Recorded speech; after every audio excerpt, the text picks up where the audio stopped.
Olá, estamos quase a terminar o ano e eu quero trazer até vós uma meditação, hoje se calhar um pouco mais doutrinal, que sujeito-me à vossa avaliação. Eu não sou dono da verdade, apenas manifesto aqui a minha opinião, o meu entendimento daquilo que eu observo no texto bíblico.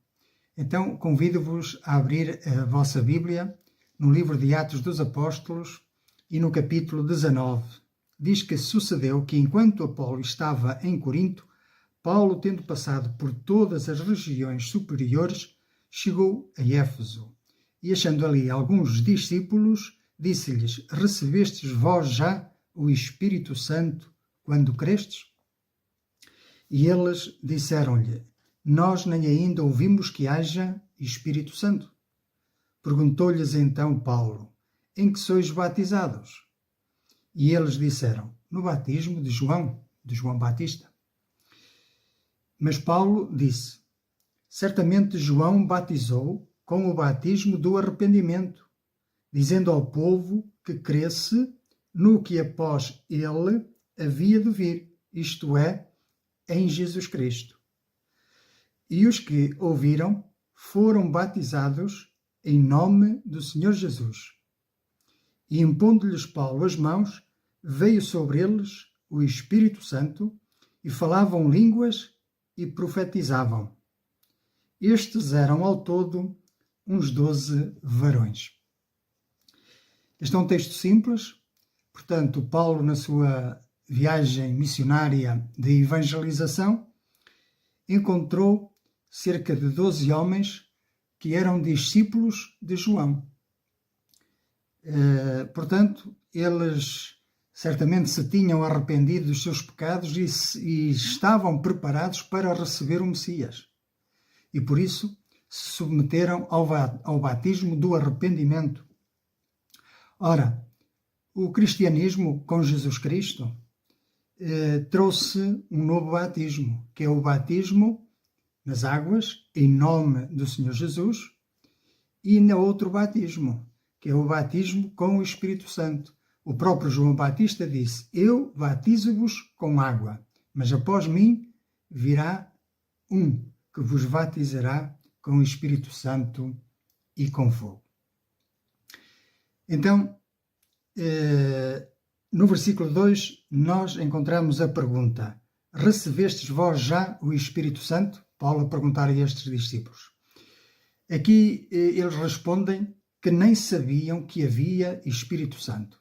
Então, vemos aqui que são homens que não estavam plenamente instruídos. É curioso que no relato anterior, os últimos versículos do capítulo 18 falam de Apolo e Priscila, os quais também, falam de Apolo, o qual foi mais cuidadosamente instruído por Áquila e Priscila nos caminhos do Senhor. Então, estes pertenciam ainda à velha aliança, eram batizados com o batismo de João Batista, mas agora havia o batismo da nova aliança em Cristo, que é o batismo nas águas. Para além disso, aqueles que eram batizados recebiam o Espírito Santo, era o batismo da confirmação. Então, Paulo explica-lhes que o batismo de João era um batismo de arrependimento apontando para aquele que viria depois dele, a saber, Jesus. Então, ao ouvirem isto, eles foram batizados em nome do Senhor Jesus. Paulo, de seguida, impôs as suas mãos sobre ele. Estamos a falar de Paulo, apóstolo, lembrando que os apóstolos tinham a função de lançar o alicerce, o fundamento da fé cristã. Então Paulo, impondo sobre eles as mãos, o Espírito Santo veio sobre eles. Podemos perguntar, mas então estes já eram batizados no batismo de João Batista, porque é que precisaram de outro batismo nas águas? Muito simples, é que o batismo, eu já expliquei, mas volto a explicar, o batismo de João Batista apontava para Cristo, era um batismo preparatório, ao passo que o batismo cristão é um batismo em que tudo já está consumado pela obra do Senhor Jesus no Calvário. O batismo de João Batista era o batismo do arrependimento, mas o batismo na água, o batismo cristão nas águas, é um batismo de identificação e de união com Cristo e em Cristo na sua morte e na sua ressurreição. De tal forma que o mergulhar nas águas simboliza a identificação na sua morte, morrer com Cristo, e o sair das águas simboliza ressuscitar para uma nova vida em Cristo. Vemos também que o batismo de João Batista foi antes da cruz, ao passo que o batismo cristão, o batismo em nome de Jesus, é após a cruz, após a sua ressurreição. E na velha aliança não havia a promessa do dom do Espírito Santo, ao passo que na nova aliança havia a promessa do batismo no Espírito Santo. Então João batizava apontando para Cristo. Não era ele o Cristo. Eu vos batizo com água para arrependimento, em Mateus 3,11. Mas aquele que vem após mim, ele vos batizará com o Espírito Santo. Estes discípulos ficaram presos à etapa preparatória da história da redenção. Então, eles precisavam dar mais um passo em frente.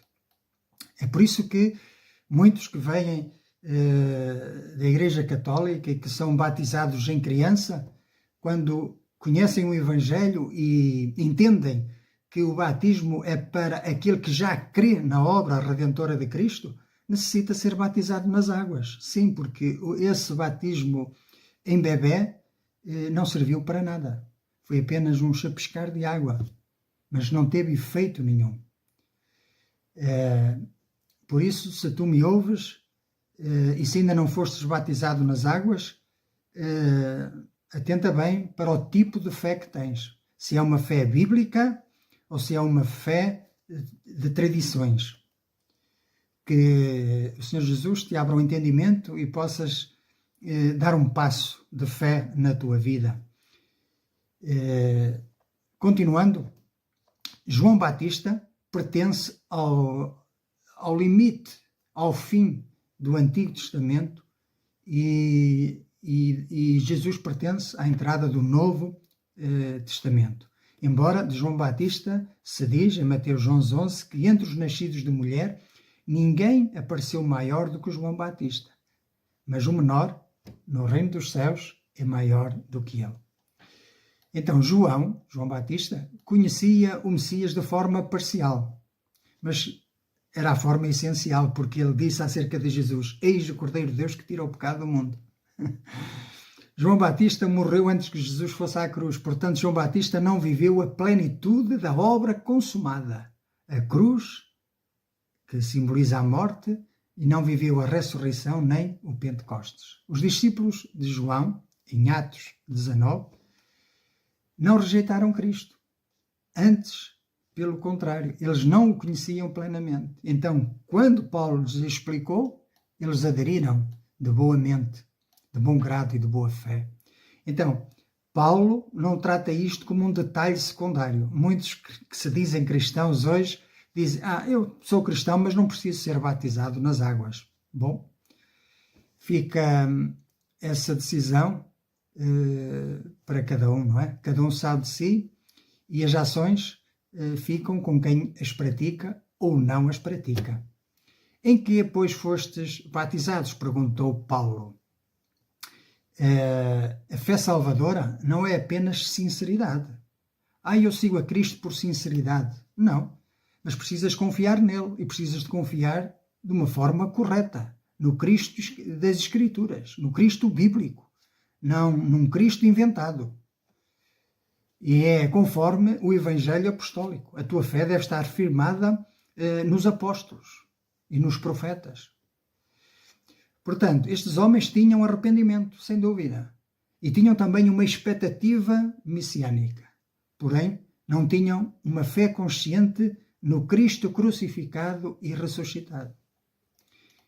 No livro de Atos, a presença do Espírito é marcada, ou é melhor, é a marca da inclusão plena no povo da nova aliança. O fato de eles dizerem nem sequer ouvimos que haja Espírito Santo, mostra que eles não estavam vivendo na realidade do Pentecostes.